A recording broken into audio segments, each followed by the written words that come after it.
Ամեն անգամ, երբ ես այստեղ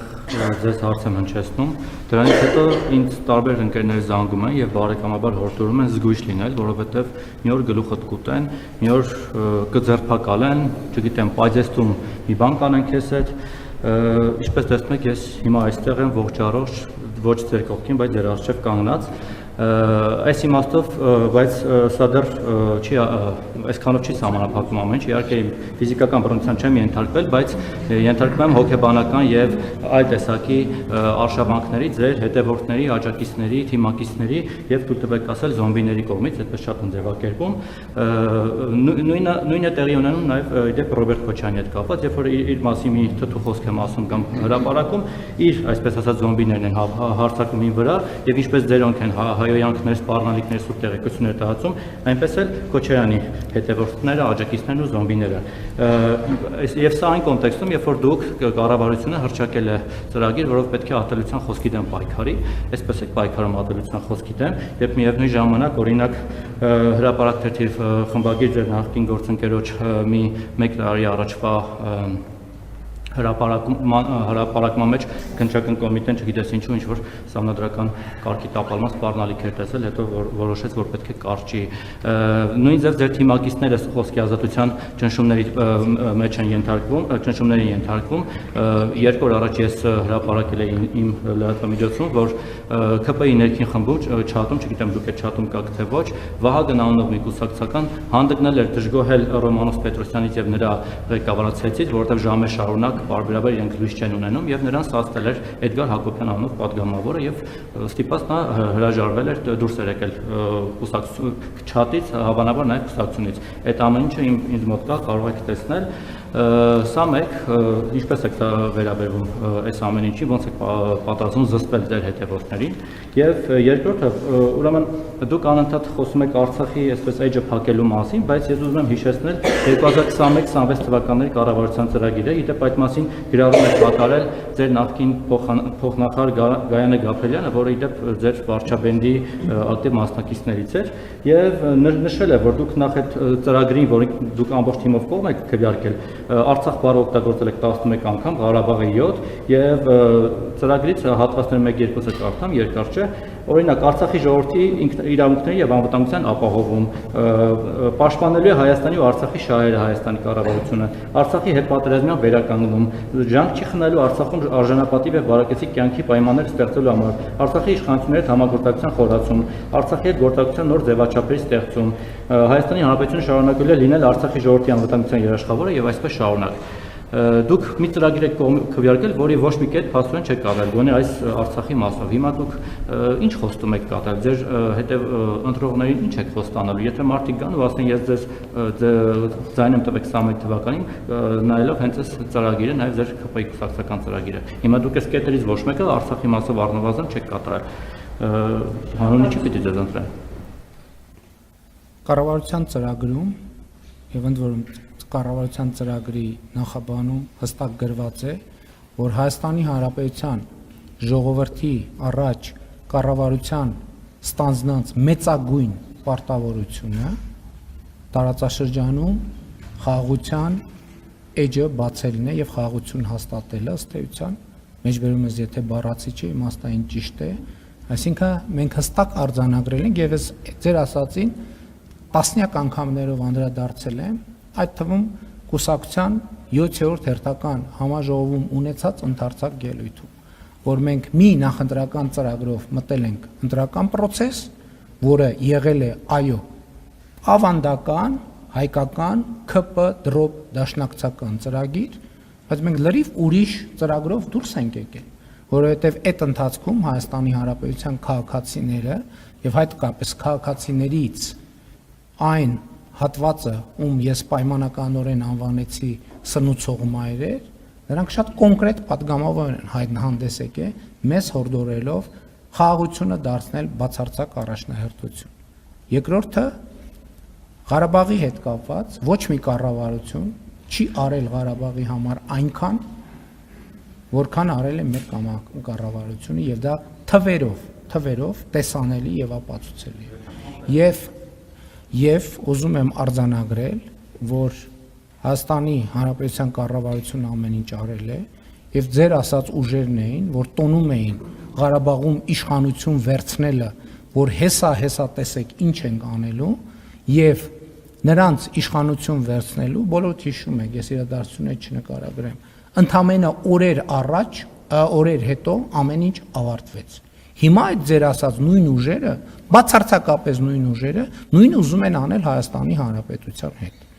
Խորհրդարանական ընտրությունների արդյունքներով։ Բացարձակապես նույնը, մի միլիմետրի տարբերություն չկա նրանց մտադրությունների մեջ, այն ինչ որ նրանք արեցին, խորհրդարանում շնորհավորում էին իրար մարդիկ,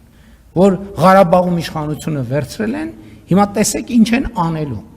Տեսանք թե ինչ են անելու։ Մենք հստակ ծրագիր էինք առաջարկել եւ այդ ծրագիրը մերժվել է հենց ձեր ասած ուժերի հորդորով եւ ուժերի ներկայացուցիչների կողմից, ովքեր Լեռնային Ղարաբաղում ստանձնել էին իշխանություն։ Եվ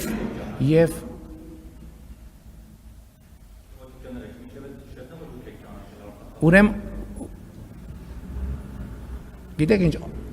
Լեռնային Ղարաբաղը միշտ եղել է Ադրբեջանի կազմում եւ Հայաստանի Հանրապետությունը միշտ ճանաչել է Ադրբեջանի կազմում, ուղղակի դա թաքցվել է։ 2 օր առաջ քաղաքաշինության կոմիտեի նախագահն եկել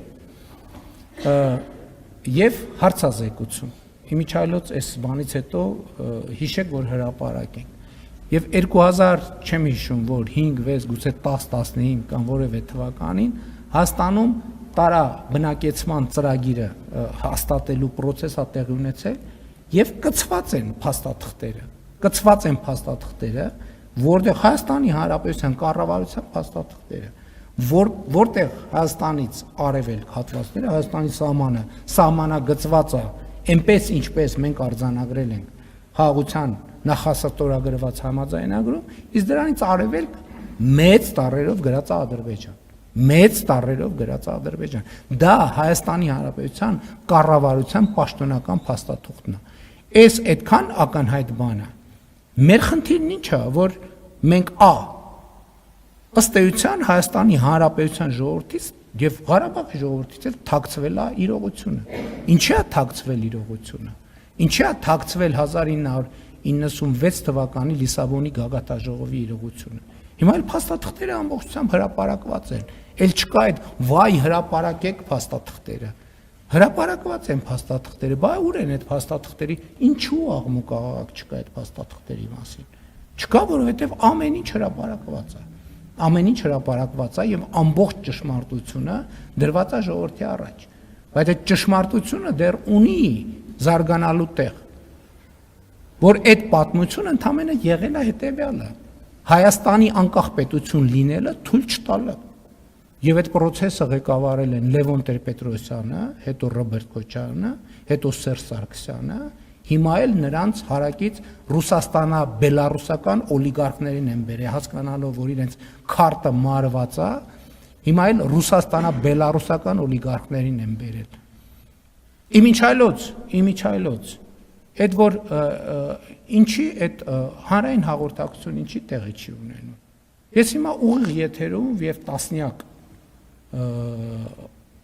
բաներով, առիթներով, ես նույնիսկ մարդկանց հետ շփվում եմ ուղիղ եթերում։ Ինչի ով է զրկված ուղիղ եթերից։ Այդ որ մեկ էլ հիմի ասում են պրոբացիան պաշտոնապես հրապարակելա, որ կարող է Սամվել Կարապետյանը մտնել ուղիղ եթեր։ Կարող է թողը մտնի ուղիղ եթեր, ասի ինչ է ասում։ Այդ որ հարգելիս թող մտնեն ուղիղ եթեր։ Այդ որ մի հատ էլ բան են անում, ասում են ուժեղի եւ թույլի հարց են բանանում, բարձրացնում։ Այդ մի հատ հասկանանք, այդ իրանք այդ ինչով են ուժեղ, մենք ինչով ենք թույլ։ Եթե կարան իրանք 30 անգամ ասենք ձգվեն այդ օլիգարխները, թող ուղիղ եթերում 30 անգամ ձգվեն, ես չեմ կարա 30 անգամ ձգվեմ, անկեղծ ձեզ ասեմ, բայց ես կարամ 100 կիլոմետր հեծանիվ քշեմ, թող գան, իրանք թող ձգվեն, ես հեծանիվ քշեմ, ես հեծանիվ քշելուց եմ ուղիղ, կարան ձգվեն, թող ձգվեն, ուրիշ ինչից են ուժեղ, Ուրիշ ինչից է, ինտելեկտից են ուժեղ։ Թող մտնեն ուղիղ եթեր իրանց ինտելեկտը ցույց տան։ Թող մտնեն ուղիղ եթեր իրենց ինտելեկտը ցույց տան։ Թող իրենց ինտելեկտուալ կարողությունները ցույց տան, թող իրենց բառապաշարը ցույց տան։ Ես համոզված եմ, որ երկու օլիգարխներն են թույլիկ են եւ վերլուծական մտքով եւ բառապաշարով։ Եվ ես կարծում եմ, որ եթե դա որևէ մեկը ապացուցված չի համարում, դա շատ հեշտ է ապացուցել։ Իրանք ուժեղ են իրենց աշխատած փողերով, իրենց փողերը աշխատել են իրենց կոռուպցիոն պապաների միջոցով։ Իրանք թույլ են, որպես բիզնեսմեն, իրանք թույլիկ են ուղղակի։ Եվ իրանք հիմա հասկացել են ինչ։ Հասկացել են, որ տնտեսական դաշտը հավասարվում է, եւ իրանք հայտնվելու են եւ հայտնվում են շարունակաբար այն կարգավիճակում, ինչ կարգավիճակում արժանի են։ Այդ մարդիկ իրանց փողերի մի հսկայական մասը իրանց չի, օտար երկրյա կոռուպցիոն համակարգերինն է եւ իրանք ընդամենը կառավարիչներ են բավականին թույլ։ Այդ մարդիկ դուք հիշում եք բանի հանրահայտ Պրիգոժինի բանը կադրը Ռուսաստանի նախագահի առաջ Ռուսաստանի նախագահին ուտելիք մատուցել։ Այդ մարդիկ նույնիսկ առաջի դեմքերին չեն ուտելիք մատուցող։ Այդ մարդիկ երրորդ, չորրորդական կարգի դեմքերին ուտելիք մատուցողներ են եւ եկել են Հայաստանում ուզում են ներկայանան որպես ուժեղ, ինչից են ուժեղ։ Ինչից։ Կարդացած են, ինտելեկտուալ են։ Թող ձգվեն 30 անգամ, ես կխոստովանեմ, որ իրանք ուժեղ են։ Ես չեմ կարող 30 անգամ ձգվել։ Կամ թող 100 կիլոմետր հեծանիվ քշեն։ Կխոստովանեմ, որ ուժեղ են։ Ինչ վերաբերում է ձեր առաջին հարցին, նախ եկեք արձանագրենք հետևյալը։ Եթե եկեք մենք կողմնորոշվենք, մենք ատելության խոսքը ուզում ենք համացանցում քրիորեն պատժելի դարձնենք, թե կամ որևէ ձևով պատժելի դարձնենք, թե չէ, որովհետև ընտրանքային, երբ որ համապատասխան մարմինները գործում են, հակառակ աղմուկն է տեղի ունենալու։ Այդ բուլինգը, որ կա համացանցում, այդ ինչ եք դուք ձեզ տենց առանձնահատուկ դափնիներ վերագրում։ Բոլորին չէ, բոլորիս։ Այդ ինչի, այդ ներողություն, այդ ինչի ոչ մի անգամ չեք նկատել իմ ընտանիքի անդամների, իմ մանկահասակ երեխաների, մեր թիմի անդամների նկատմամբ տեղի ունեցող բուլինգը։ Ինչի չեք նկատել, որովհետև ազնիվ չեք, որովհետև ոչ միայն ազնիվ չեք, այլև շատ կողմնակալ եւ կողմնապահ եք։ Ինչ վերաբերում է ձեր ասած ձեր սպառնալիքներին, որ դուք հերոսաբար կենթանի եք մնացել եւ եկել այստեղ կանգնել, ես ձեզ ուզում եմ մի գաղտնիք ասել։ Ձեր 90%-ը 2026 թվականի խորհրդարանական ընտրություններում քվեարկելու է մեր օգտին։ Գիտեք ինչի, որովհետև դուք ինձնից լավ գիտեք, որ հակառակ որևէ պարագայում այդ այսօրվա ընտրանքի իշխանություններից որևէ մեկի պայմաններում ձեզ այս նույն գործունեության համար սպառնում է հաշմանդամություն առնվազն։ Դուք դա ինձնից լավ գիտեք եւ ես ձեզ բոլորիդ վերաբերվում եմ որպես մեր ընտրողի։ Դուք չեք կարող ուղղակի 2026 թվականի խորհրդարանական ընտրություններում մեր օգտին չքվեարկել, որովհետեւ հակառակ դեպքում դուք մինիմում մնալու եք անգործ, մաքսիմում ձեզ սպառնում է հաշմանդամության գուցե թեթև, բայց կար եթե շարունակեք օգտվել այնպես ձեր խոսքի ազատության իրավունքից, ինչպես հիմա եք օգտվում։ Ինչ վերաբերում է կոնկրետ դեպքերին, ելի ուզում եմ արձանագրել, որ գիտեք ինչ, ասենք մարդկանց ես աղմուկա, աղաղակա, ինչ որ հետապնդում են, կալանավորում են, հետաքրքրվում եմ ինչ է տեղի ունեցել։ Պարզվում է տեղի է ունեցել այդ հայտարարությունն եմ անում։ Պարզվում է տեղի է ունեցել հետևյալը, մարդուն հրավիրել են ասելու, որ վարույթը կարճվում է։ Հասկանաք, օրենք կա, պետք է մարդուն տեղեկացնեն, որ վարույթը կարճվում է, ընթացակարգ կա։ Երկրորդը, ասում են, որ բանակ, խախայցով դիմելա դատարան։ Այսինքն դուք մտածում եք, որ կարա որևէ լրատվամիջոց գրի, որ Հայաստանի Հանրապետության վարչապետը աշխատակցի հետ ակնար կանի, որ Հայաստանի Հանրապետության վարչապետը աշխատակցի հետ իր սենյակում ինտիմ հարաբերություններով զբաղված ու դա պետք է մնա անարձակակ, ձեռեք առնում։ Ու դուք խոսում եք արժեքների մասին։